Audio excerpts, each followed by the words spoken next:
بالله من الشيطان الرجيم بسم الله الرحمن الرحيم صلوات عليه وعلى بهذه الساعة وفيكم بساعة وفيكم ونصرا معينا حتى تسكنه وأرضك طوعا بها طويلة برحمتك يا محمد. قال أمير المؤمنين عليه السلام يا دنيا إليك عن أبي تعرفتي أم حيات لا حان حينك هيهات غري غيري لا حاجة حلتك ثلاثة لا رجعة فيها فعيش أسير فخطرك يسير فأملك حقير من قلة الزاد وطول الطريق وبؤد السفر وعظيم المورد. Amirul Mukminin Imam Ali alaihissalam di dalam hikmah yang ke-77, jadi diriwayatkan ada seorang sahabat Imam Ali alaihissalam, suatu kali dia diundang oleh Muawiyah. Sahabat Imam Ali alaihissalam ini diundang oleh Muawiyah. Lalu setelah meninggalnya Imam Ali alaihissalam, setelah syahadah Amirul Mukminin Imam Ali alaihissalam, si sahabat Imam Ali alaihissalam ini yang bernama Dirar bin Hamzah, sahabat Imam Ali alaihissalam ini bernama Dirar bin Hamzah. Jadi setelah syahadah Amirul Mukminin Imam Ali alaihissalam, dia diundang oleh Muawiyah. Lalu Muawiyah nanya, orang yang tidak pernah tenang kalau melihat Imam Ali alaihissalam. Jadi Muawiyah itu sosok yang betul-betul memusuhi Imam Ali alaihissalam itu sampai ke relung hati, sampai ke ubun-ubun istilahnya. Lalu ketika sahabat Amirul Mukminin Imam Ali alaihissalam ini, yakni si Dirar bin Hamzah ini, ketika sampai di tempatnya Muawiyah, lalu Muawiyah nanya nih, hai Dirar, bagaimana tentang Amirul Mukminin Imam Ali alaihissalam, yakni apa yang kamu ketahui tentang Imam Ali alaihissalam? Jadi Muawiyah nanya ke sahabat Imam Ali alaihissalam yang bernama Dirar bin Hamzah tadi. Wahai Dirar, kata Muawiyah nanya, ya wahai Dirar, coba ceritakan tentang Imam Ali alaihissalam. Apa kisahmu tentang Imam Ali alaihissalam? Bagaimana keadaannya ketika kamu mendapatinya dahulu? Apa yang kamu ketahui tentang? Lalu si Dirar tadi ini, si sahabat Imam Ali alaihissalam ini mengatakan, oh iya, suatu waktu, dia bilang suatu waktu aku selalu mendapati dia dalam keadaan malam telah menyelimuti seluruh bumi. Di tengah malam, ya. Dia katakan malam telah membentangkan gelapnya, lalu Imam Ali alaihissalam seraya memegang janggutnya, dia katakan, lalu apa ya kita bilang, ular kobra, tahu enggak ular kobra? Iya, Ustaz. Ular kobra itu kan goyang-goyang gini kan ya? Kalau lagi dipawangin itu kan goyang-goyang. Iya enggak? Goyang kalau lagi dimainin musik atau seruling, Tat. Iya, betul, lagi dipawangin istilahnya. Nah, coba kita perhatikan, terkadang kita juga manusia ketika dalam keadaan misalnya lagi bermunajat, berdoa, bermunajat, atau lagi dirundung musibah, itu tanpa kita sadari kita sedang gini, jadi bergoyang-goyang gitu, seperti ular kobra itu. Nah, si sahabat Imam Ali alaihissalam ini mengatakan bahwa Amir Mukminin dalam keadaan dia memegang janggutnya, lalu ya tamal mulus salim, dikatakan ya tamal mulus salim, yakni Imam Ali alaihissalam itu sambil bergoyang-goyang gini, seperti sedang gundah, seperti sedang tidak tenang, seperti sedang gelisah. Kan orang kalau tidak tenang gelisah itu gini, apa istilahnya, mondar mandir kanan kiri. Dikatakan ya tamal mulus salim, yakni dia selalu bergoyang-goyang seperti goyang-goyangnya ular itu. Nah, kan ular itu goyang-goyang. Padahal kita juga manusia, kalau lagi berdoa atau bermunajat atau lagi sedih, kan biasa kita sedih lalu bermunajat, ya Allah maafkan dosaku, ya Allah maafkan kegelinciranku dan sebagainya. Kita kan goyang-goyang badan juga. Nah itu seperti diibaratkan seperti ular kobra tadi. Dikatakan ya tamal malu tamal munasan.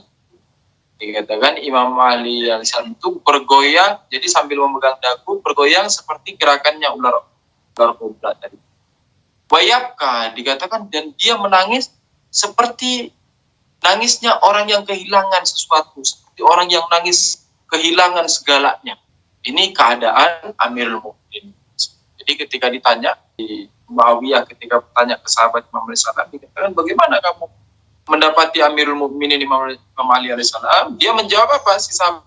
Si Diror bin Hamzah ini, dia bilang ketika malam telah membentangkan gelapnya, aku mendapati Amirul Mukminin dalam mihrabnya, dalam tempat ibadahnya, lalu dia sambil memegang janggutnya dan dia bergoyang seperti goyangannya ular tadi itu. Yani menandakan apa? Menandakan dia sedang gelisah, dia sedang gundah, dia sedang merasa tidak tenang. Yani apa? Yani mengharap ridho Allah, mengharap maghfirah. Lalu dikatakan dan dia menangis. Wayabka bukal faqidin. Dia menangis seperti menangisnya orang yang kehilangan. Seperti menangisnya orang yang kehilangan sesuatu. Nah, misalnya kalau orang kehilangan orang tua, kehilangan abang, adik. Bagaimana rasa perih itu sehingga rasa perih yang kita derita itu keluar dalam bentuk tangis. Nah, Amirul Mukminin Imam Ali Salam juga melakukan hal itu. Karena apa demikian? Jadi ini dalam keadaan apa nih? Jadi dikatakan Imam Ali Salam memegang janggutnya, lalu gundah gulana, lalu sambil menangis terisak-isak. Ini dalam keadaan apa? Nah, dikatakan waqala. Sahabat ini, si Diror ini mengatakan dalam keadaan dia memegang janggutnya, lalu dia gundah gulana, goyang kanan, goyang kiri, tidak tenang, sambil menangis meratap-ratap. Lalu si Diror ini mengatakan, lalu pada saat itu Amirul Mukminin Imam Ali Salam mengatakan, waqala ya dunia, ya, dikatakan wahai dunia, wahai, dikatakan wahai dunia, wahai dunia. Jadi pembahasannya tentang dunia, yang mau disampaikan tentang dunia. Dikatakan ya dunia. Wahai dunia, apakah engkau akan merayuku? Afabi ta'arrati. Ini apa engkau akan merayuku? Apakah engkau akan istilahnya menghadap kepadaku? Kan orang kalau merayu ini menghadap, tawajuh, apalagi misalnya menyeru. Kan orang kalau mau merayu itu begitu. Hanya kita mau merayu siapa? Misalnya kita anak mau merayu bapak, misalnya. Anak mau merayu bapak, mau minta mobil-mobilan. Kan? Ada anak mau merayu bapak, dan ya datangi bapaknya, lalu mulai menyeru sesuatu. Pak, beliin dong mobilan. Aku suka mau mobilan dan sebagainya. Wah, dengan segala macam rayuan kan.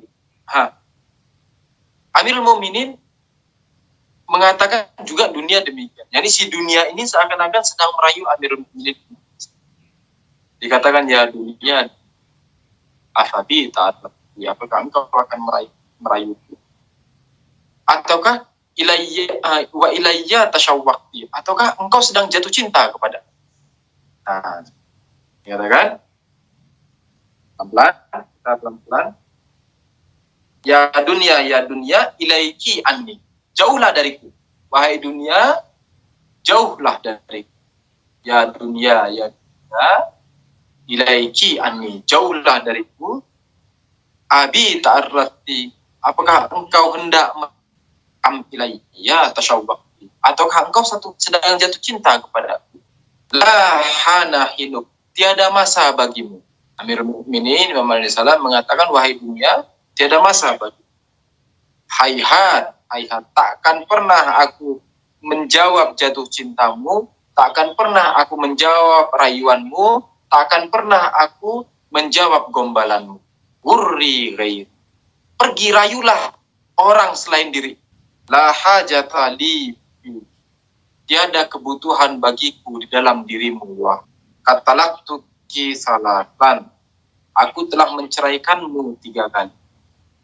La raja'ata fiha, di mana tiada lagi masa kembali, tiada lagi rajaat, tiada lagi rujuk baginya. Ini nanti kita akan bahas pelan-pelan, maksudnya ini kita masih nerjemah doang. Nanti kita akan bahas satu persatu apa, talak 3 kali itu apa, enggak ada rujuk. Fa'aishuki kasirun. Maka kehidupan dunia itu sangat singkat. Wa khataruki yasirun. Dan harganya juga tidak seberapa. Sangat murah, sangat sedikit. Wa amaluki haqirun. Dan masa depannya dunia juga sangat rendah, sangat murahan. Min qillatiz zat wa tunit tarik.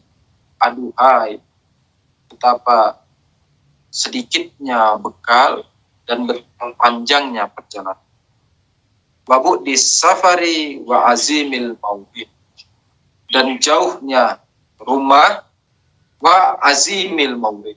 Dan betapa besarnya dan betapa agungnya hari kiamat. Ini kita baru nerjemah. Kita coba bahas pelan-pelan. Kita coba maknai karena hadisnya juga panjang. Jadi kita pelan-pelan.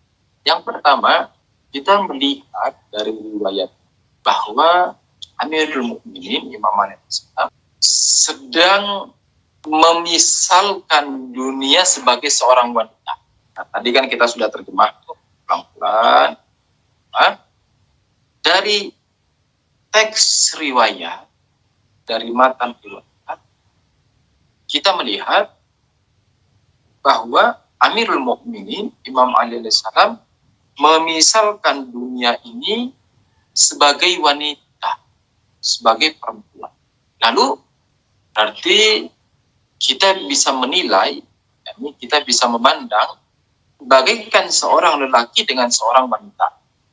Ceritanya biar lebih mudah dipahami, biar lebih gampang dimaknai, kita anggapkan seperti seorang lelaki dan seorang wanita. Jadi sepasang suami istri misalnya, karena ada pembahasan talak. Yang pertama, dikatakan ya dunia, ilaiki an, wahai dunia, jauhlah dari Amirul Mukminin, kan wahai dunia jauhlah. Abi ta'arrati am ilayya tasyawwuq. Apakah engkau hendak merayuku atau kau jatuh cinta? Tasyawwuq, tasyawwuq atau syuq itu yakni jatuh hati, yakni menyatu, hendak menyatu. Orang kalau jatuh hati itu kan hendak menyatu. Ini antara pecinta dan yang dicinta itu satu. Nah, dikatakan tasyawwuq, syauq. Dikatakan apakah engkau hendak merayuku atau kau sedang jatuh hati, ataukah engkau sedang hendak menyatu. Seakan-akan jadi awalan yang pertama, dunia ini dipermisalkan sebagai wanita, dianggap sebagai. Yang kedua, kita melihat seakan, saya masih pakai istilah seakan, nanti pelan-pelan kita melihat seakan dunia itu sedang merayu Amirul Mukminin. Seakan dunia sedang merayu Amirul Mukminin dan seakan dunia itu sedang jatuh cinta kepada Amirul Mukminin. Tentu ini bukan hal yang mudah. Ini sebagaimana antara seorang pria dan seorang wanita dalam satu waktu ada kalanya di mana wanita yang jatuh cinta pada pria. Sebagaimana misalnya kisah Nabi Yusuf alaihissalam. Kisah Nabi Yusuf alaihissalam di mana Zulaikha begitu terpana, begitu terpesona, begitu terhasrat kepada Nabi Yusuf alaihissalam dan begitu tergila-gilanya sehingga merayu Nabi Yusuf alaihissalam. Merayu Nabi Yusuf. Namun ada juga yang sebaliknya. Yakni apa?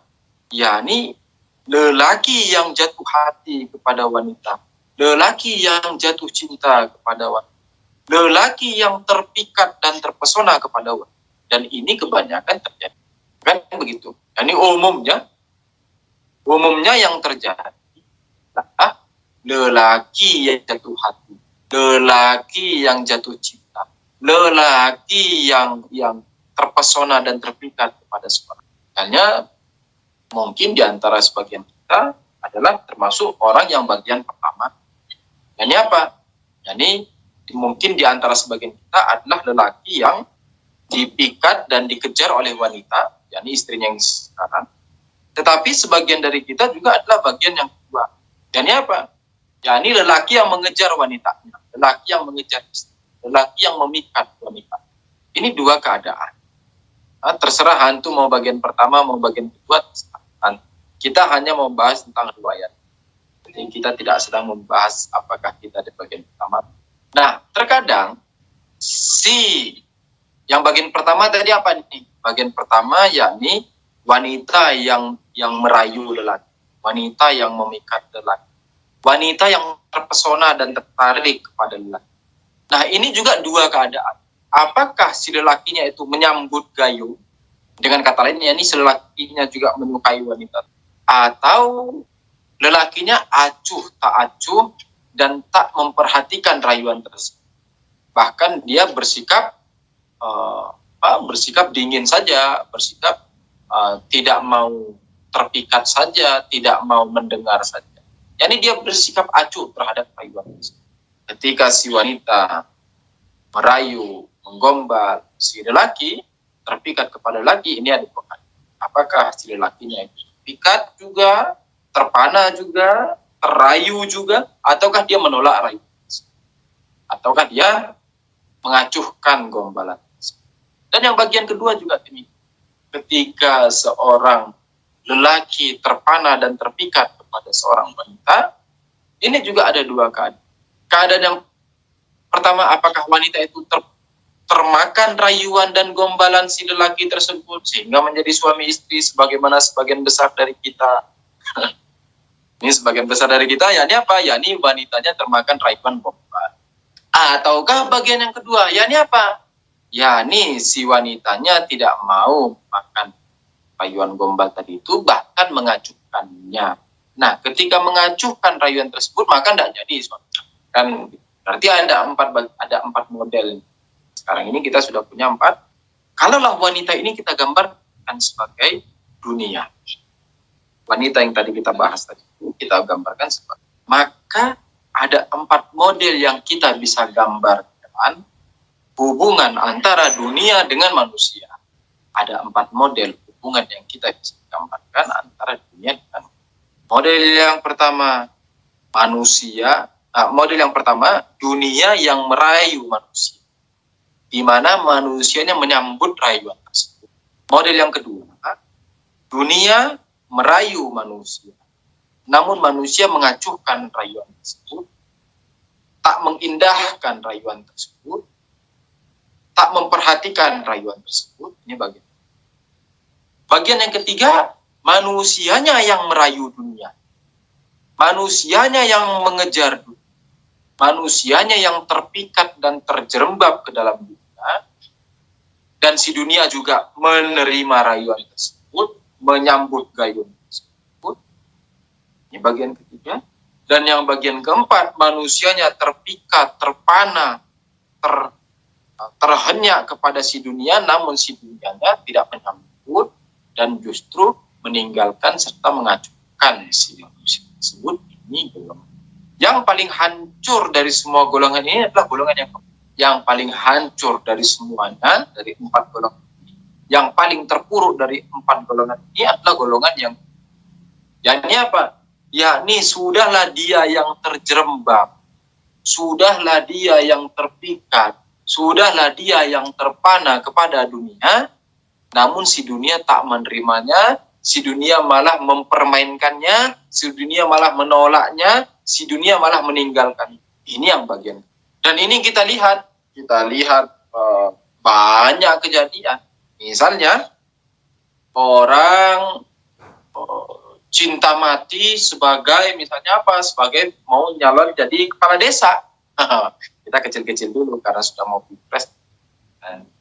Kalau buat pilpres agak panas. Jadi kepala desa. Nggak usah ngajak perang. Dia cinta, ya ini betul-betul menggebu-gebu mau jadi kepala desa.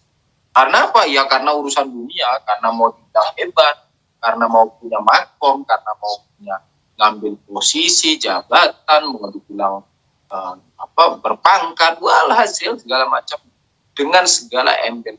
Lalu dia sudah berkorban banyak, kan orang gitu kan ya. Kalau dia mau merayu wanita, lelaki ketika mau merayu wanita kan berkorban kan ya, ngajak warung, makan bakso, ini segala macam, belikan cendol kah, cenil kah, biar wanitanya mau kan begitu. Si manusia juga merayu dunia dengan segalanya, yakni uangnya dihabiskan demi bisa jadi kepala desa. Bahkan apa? Bukan hanya itu. Apalagi bahkan harga dirinya dipertaruhkan. Minjem sana, minjem sini, jual agama sana, jual agama sini demi untuk jadi kepala desa. Ternyata pas pemilihan nggak menang. Pas pemilihan nggak menang. Ditinggalkan oleh. Nah ini yang bagian terpuruknya. Jadi bisa. Makanya banyak kalau dilihat ada misalnya orang beken tapi nggak normal berpikirnya, itu dari golongan yang keempat. Orang beken, orang-orang ternama, orang pejabat misalnya, tapi cara berpikirnya nggak normal, yakni ketawa-ketawa sendiri, jalan miring-miring sendiri, itu dari golongan yang keempat. Kenapa? Karena udah stres, jadi daftar gubernur, daftar presiden, daftar bupati, daftar menteri, daftar rektor, daftar dosen, fulan, sudah berkorban semuanya, ternyata akhirnya gila. Ini yang dari golongan. Yang agak sedikit, istilahnya, yang paling mulia. Nah, kalau itu kan tadi yang paling mulia dari semua ini adalah golongan yang, yakni si dunia merayunya, namun dia tak mengindahkan rayu. Si dunia merayunya, menggombalnya, terpana kepada manusia tersebut, namun dia tidak menerima rayuan tersebut. Dia tidak termakan gombalan dunia. Dia tidak termakan rayuan dunia. Ini yang paling derajat, yang paling mulia. Ini si dunia mati-matian menghabiskan seluruh energinya untuk mendapatkan perhatian dari manusia ini, tetapi manusia ini tetap teguh bahwa si dunia itu tiada apa-apanya. Bahkan menceraikannya sampai 3 kali. Bahkan meninggalkannya, bahkan menepisnya sejauh. Dan tetap fokus, tetap terpacu pada apa? Pada garis ilahi, pada tujuan ilahi. Nah, ini yang tingkatan yang paling dari. Lalu yang di tengah-tengah ini yang dua tadi. yakni si dunia merayunya dan dia menerima, atau dia merayu si dunia dan si dunia menerima. Tapi dari dua ini kan tingkatan menengah ini, dua ini tingkat menengah. Tapi dari dua ini mana yang lebih bagus? Istilahnya yang lebih bisa dinilai itu yang mana? Yang di tingkatan di mana si dunia yang merayunya, bukan dia yang merayu. Ya setidaknya dunialah yang merayu kita, lalu kita menyambutnya, lalu kita menerima seruannya setidaknya. Jadi jangan kita yang mengemis-ngemis kepada dunia sehingga dunia mengulurkan tangan. Ini 4 model golongan. Jadi kalau Amirul Mukminin Imam Ali alaihissalam itu di golongan yang pertama, yakni si dunia itu ngarep-ngarep, istilah dunia itu ngarep-ngarep, pengen diperhatiin sama Imam Ali alaihissalam, sampai menghabiskan dan berkorban dengan segala upaya sehingga Amirul Mukminin Imam Ali itu terpikat kepadanya, terpukau kepadanya. Tapi ada juga sebagian kayak Yusuf ini misalnya, dunianya tidak perlu merayu, dunianya tinggal nunggu di rumah saja. Yusufnya yang akan datang menggedor pintu si dunia tersebut dan meminta merayu-rayu si dunia. Jadi ada sebagian yang demikian. Malah si dunianya menolak, nyuruh pulang. Aku enggak mau udah sama kamu. Sana kamu pulang lagi. Ya. Wah, ini golongannya. Yang kedua, ada pembahasan hurri kayak gitu. Amirul Mukminin Imam Ali Salam mengatakan, pergilah kau rayu orang lain selain diriku. Pergilah kau rayu orang lain selain diriku. Ini ada dua makna. Minimal kita bisa memaknai dua. Makna yang pertama, bahwa hendak menyatakan bahwa orang lain itu, jadi hendak menyatakan bahwa orang lain itu dia bisa kau tipu, tetapi aku tidak bisa kau tipu. Ini makna yang pertama. Jadi hanya hendak mengabarkan bahwa orang lain itu bisa kau tipu, tetapi kalau aku kau tak akan pernah bisa menipunya. Ini satu. Jadi bukan bermakna bahwa wahai dunia sesatkan mereka, enggak, bukan itu. Kita tidak memaknainya demikian. Jadi dikatakan rayulah selain diriku bukan bermakna bahwa wahai dunia gomballah mereka sehingga mereka tersesat. Melainkan apa? Hendak mengabarkan bahwa aku takkan pernah bisa kau tipu. Aku takkan termakan rayuanmu, aku tak akan termakan domba. Tetapi mereka itu bisa. Jadi hanya sekedar mengabarkan. Mereka itu bisa. Ini bisa termakan rayuanmu, bisa termakan domba. Ini makna yang pertama.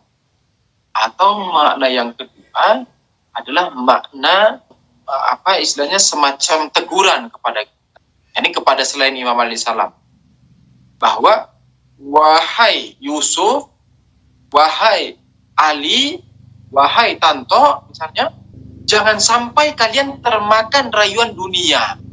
Jadi bukan, kalau makna yang pertama tadi, kita katakan makna yang pertama tadi hanya sekedar mengabarkan bahwa kalau aku ini tidak akan mungkin termakan rayuan dunia. Tetapi yang lain itu bisa kan. Makna yang kedua ini kita memaknainya sebagai apa? Memaknai kalimat ini sebagai peringatan kepada kita, wahai Yusuf, jangan sampai termakan rayuan.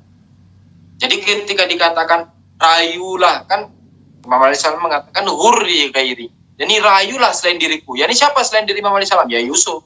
Yusuf kan selain Imam Ali Salam tuh. Nah, seakan-akan mengatakan rayulah Yusuf. Tetapi Imam Ali Salam dalam kalimat ini hendak menyampaikan Yusuf jangan sampai termakan rayuan si penyanyi. Ini makna yang kedua. Jadi Yusuf, Ali, Tanto, Bulan, jangan sampai termakan oleh rayuan si dunia. Ya ini apa? Ya ini Amirul Mukminin Imam Ali Salam. Awalan Imam Ali Salam itu menjadikan kita dan melihat kita bukan di golongan yang kedua. Golongan yang kedua tadi siapa? Golongan yang kedua yakni golongan di mana lelaki yang merayu wanita. Itu kan golongan yang kedua itu. Yakni manusia yang merayu dunia. Ini golongan kedua. Tidak, melainkan apa? Melainkan Imam Ali Salam itu melihat kita sebagai golongan yang pertama. Yakni si dunia ini akan merayu kalian. Wahai syiahku, yakni syiahnya Amirul Mukminin Salam. Ini mereka adalah golongan-golongan yang pertama nih. Yaitu siapa? Yakni orang-orang yang akan dirayu oleh. Jadi bukan orang-orang yang merayu dunia. Syiah Ali itu bukan orang-orang yang merayu dunia, melainkan Syiah Ali adalah orang-orang yang akan dirayu oleh. Sehingga dikatakan, wahai Yusuf, wahai Fulan, jangan termakan rayuan dunia. Artinya apa? Artinya kita ini di golongan yang pertama, yakni orang-orang yang akan dirayu oleh dunia, digombal oleh dunia, dan kita jangan sampai menyambut rayuan itu, jangan sampai menjawab seruan itu, jangan sampai termakan. Ini yang kedua. Katalak tuki salatan. Dikatakan aku telah menceraikanmu 3 kali. Muhammad SAW seakan-akan dunia itu jadi perempuan kan, jadi istri. Jadi aku telah menceraikanmu.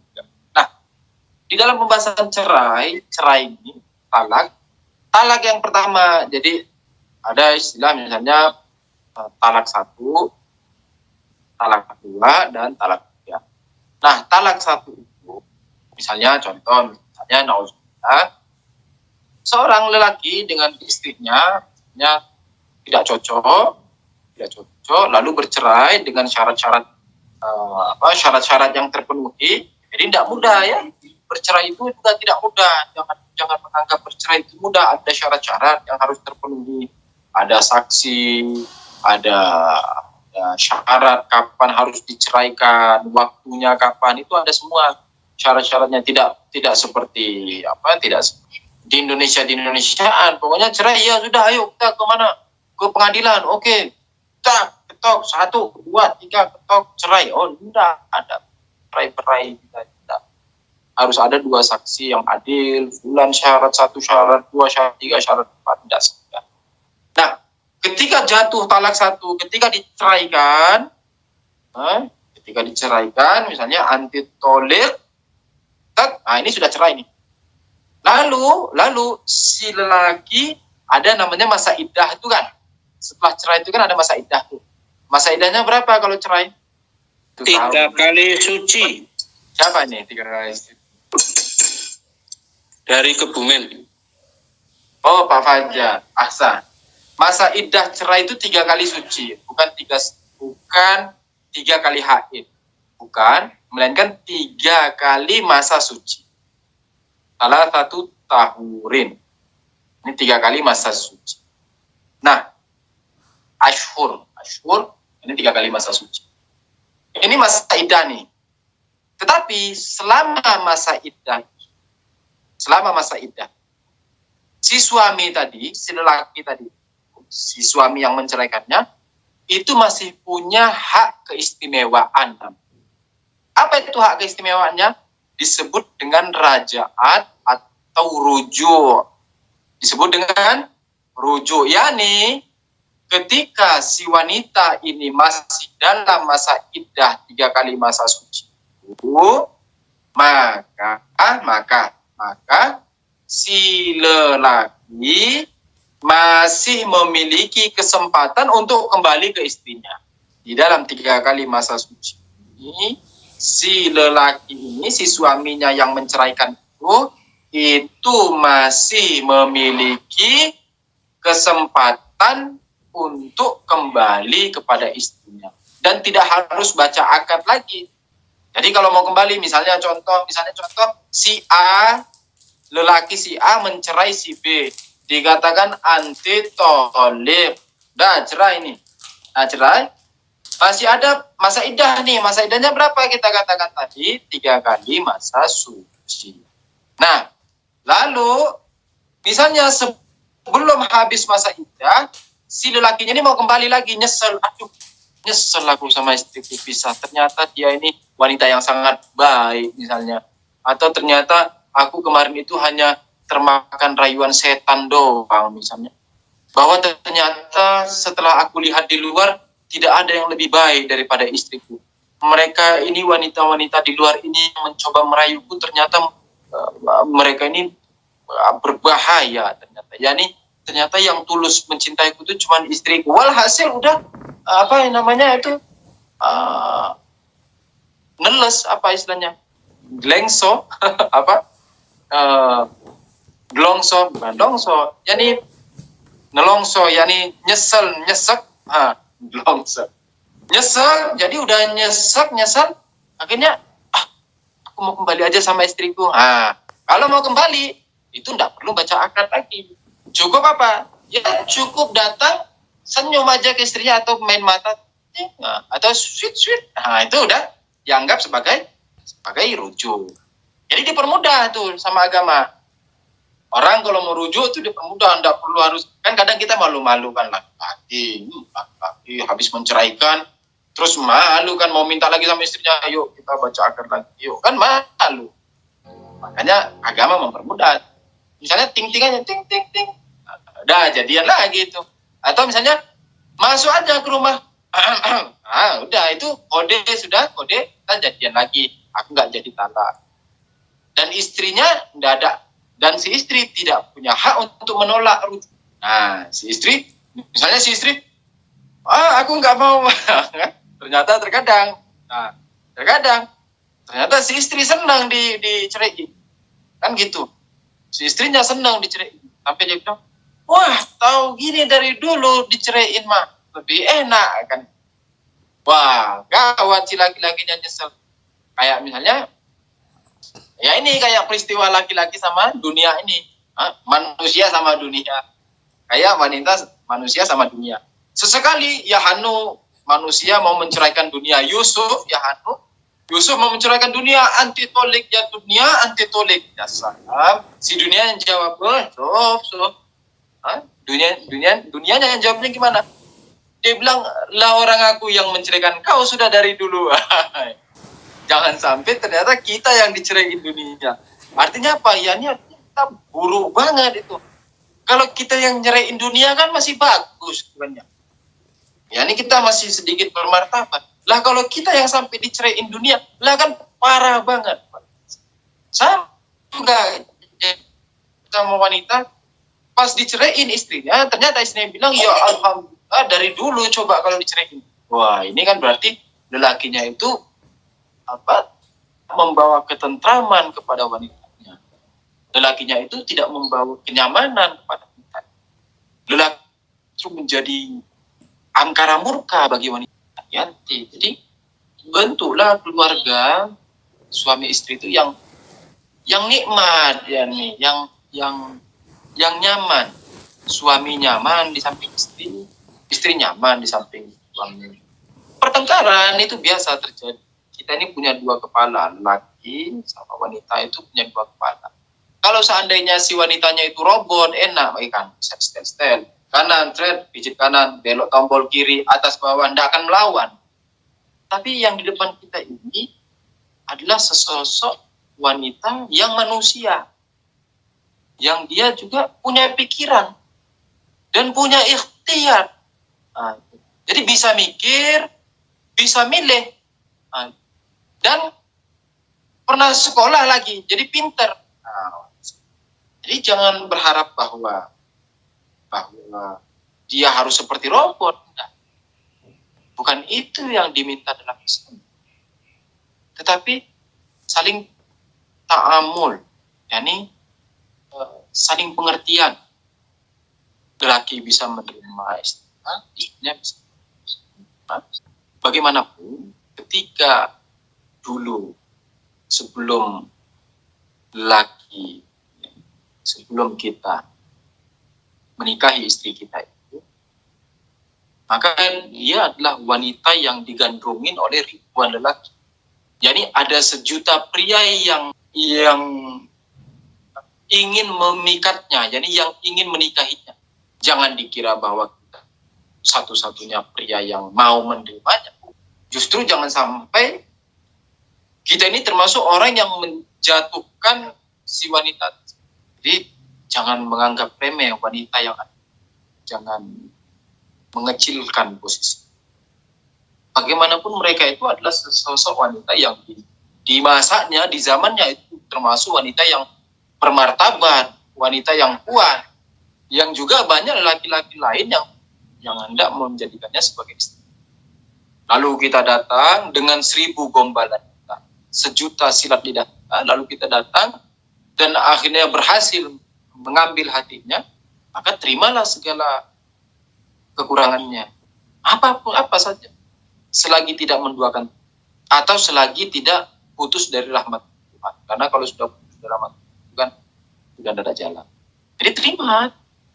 Jangan justru mengumbarnya ke sana kemari. Jangan justru menceritakannya ke sana kemari. Jangan justru menjadikannya sebagai bahan obrolan di warung kopi. Ini jadilah lelaki jantan. Ketika kita meminang wanita tersebut, ya kalau seandainya kamu tidak mau, ya tidak usah dari awal kamu pinang. Dan jangan mengatakan, oh saya tidak tahu dulu Yusuf, saya tidak tahu dulu kalau wanita ini memiliki kekurangan ini. Lah itu salahmu, jangan nyalin perempuannya. Lah itulah salahmu, itulah goblokmu, itulah bodohmu. Kenapa tidak dari dulu kamu cari tahu dulu? Kenapa kamu terbawa syahwatmu? cari tahu dulu, mateng dulu, perhatiin dulu, telusuri dulu, telik dulu, ini wanita siapa, kekurangannya apa, kelebihannya apa, dari keluarga mana. Bukan setelah jadi, setelah menikah, lalu semua kekurangannya itu diabjad A sampai Z. Ini enggak. Dan begitu pun pria, dan begitu pun wanita. Ketika ada seorang lelaki datang melamar, kalau dia lelaki baik, bukan peminum, bukan pembenci Ahlul Bait, dia orang baik-baik, mukmin, pecinta Ahlul Bait, Syi'i, ngapain ditolak? Ini satu. Yang kedua, ketika kamu menerimanya dan kamu lihat memang orangnya baik dan punya kelebihan dan kamu sudah tahu kekurangannya, maka jangan jadikan kekurangannya itu sebagai bahan ucapan. Diterima semuanya. Hanya dengan begini kita bisa hidup langgeng di suami. Dan harus sama-sama tahu kondisi juga, harus sama-sama tahu posisi juga. Si istri juga ya jangan cuma makan minum di rumah, ini bukan hotel. Yang kamu tempati ini bukan hotel sehingga hanya makan minum doang di rumah.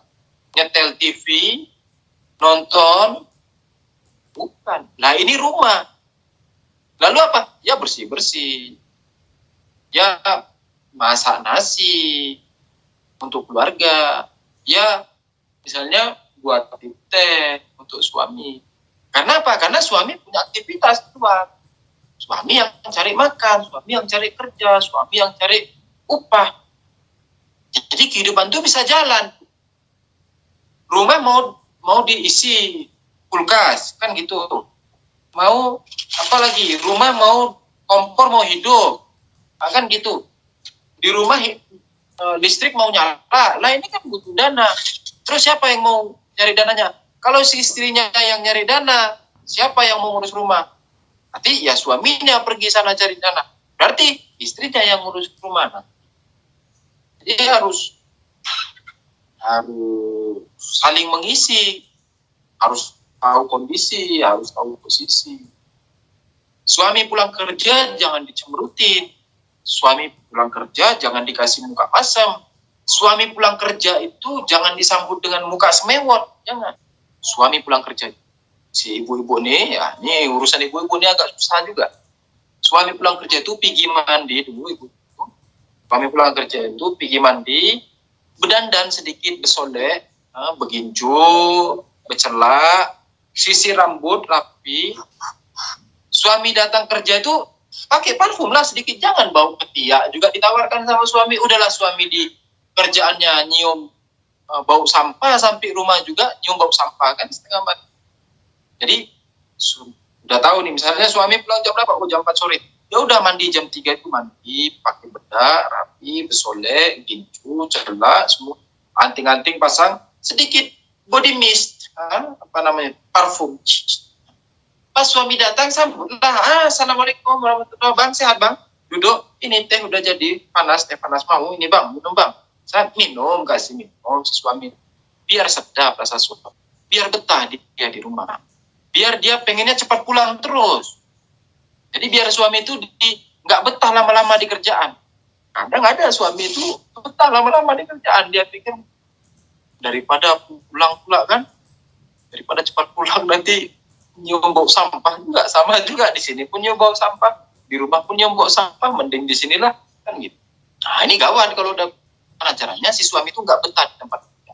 Ya tapi jangan sampai jangan sampai karena kita mau buat suami nggak betah di tempat kerja, terakhirnya direkturnya bilang, sob kau kok ini belum jam 4 udah minta pulang terus kau.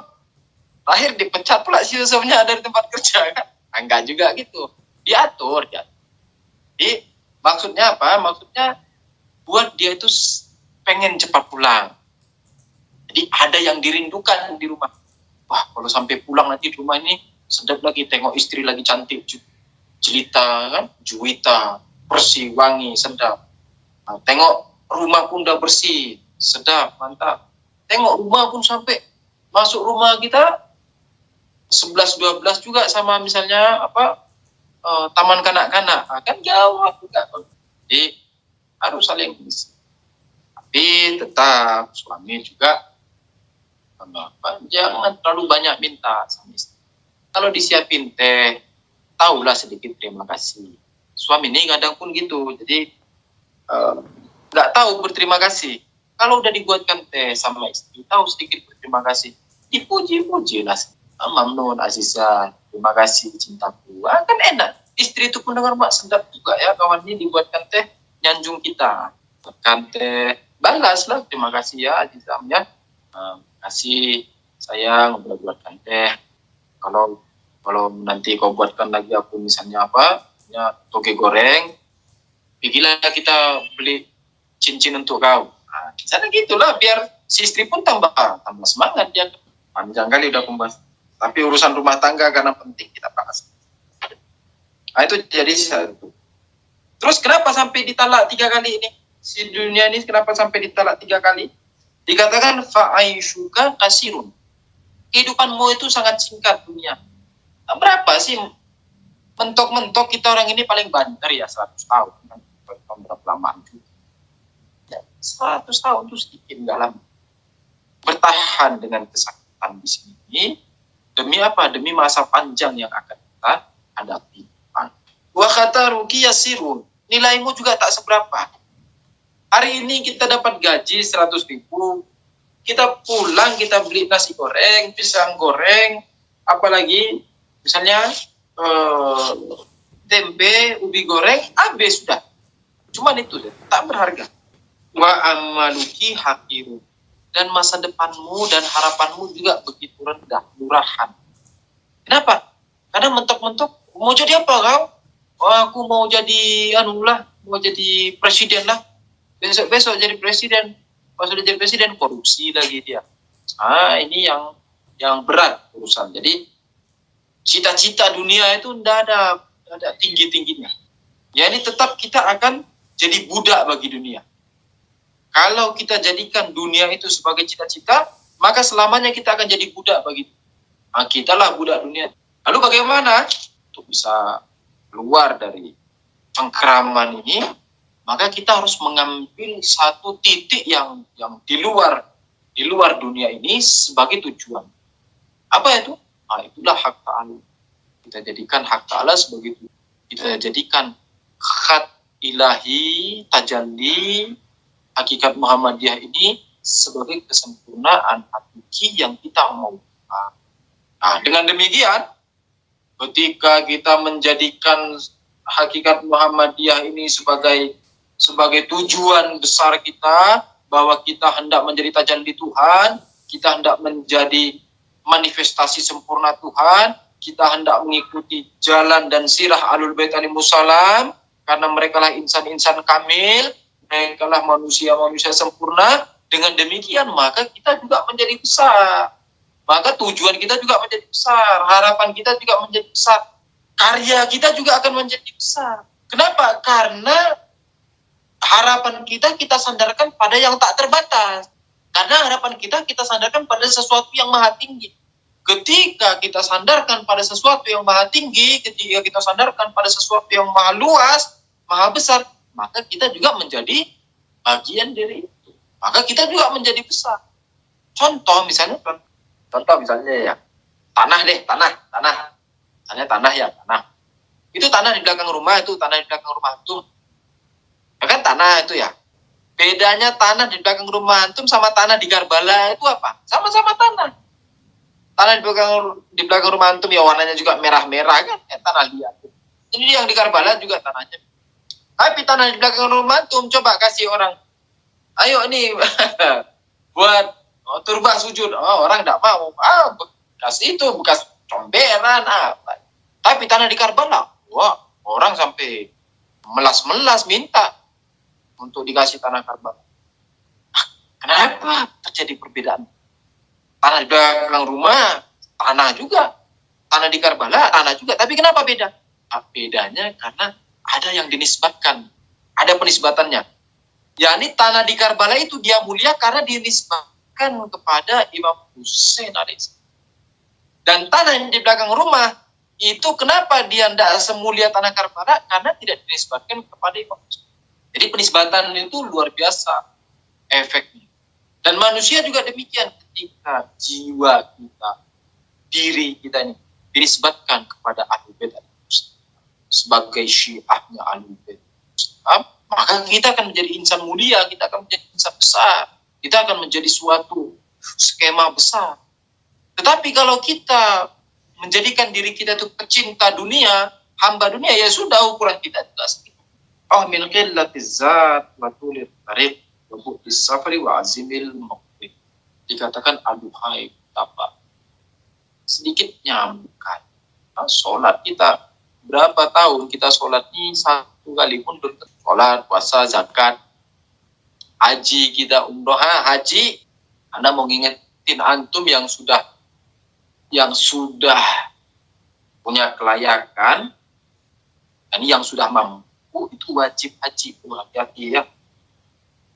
Bagi antum yang sudah mampu, wajib haji. Wajib loh. Contoh.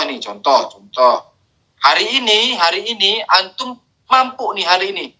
Di hari ini antum mampu, maka pada hari ini antum wajib haji.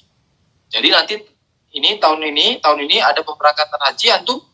Kalau antum tidak berangkat, maka wajib tahun depannya wajib. Kalau nanti antum meninggal dan belum berangkat haji padahal antum sudah wajib haji kemarin itu, sudah wajib haji dan antum sudah keburu mati, maka diambil dari harta warisan itu untuk dipakai berangkatkan orang. Dan kewajiban haji seumur hidup hanya sekali.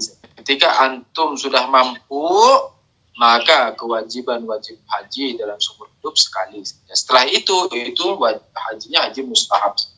Jadi antum-antum yang sudah mampu, misalnya naik haji berapa sekarang? Contoh misalnya naik haji 30 juta. Uang kita berapa? Uang kita ada 100 juta. Kalau dipakai 30 juta, masih sisa lagi 70 juta.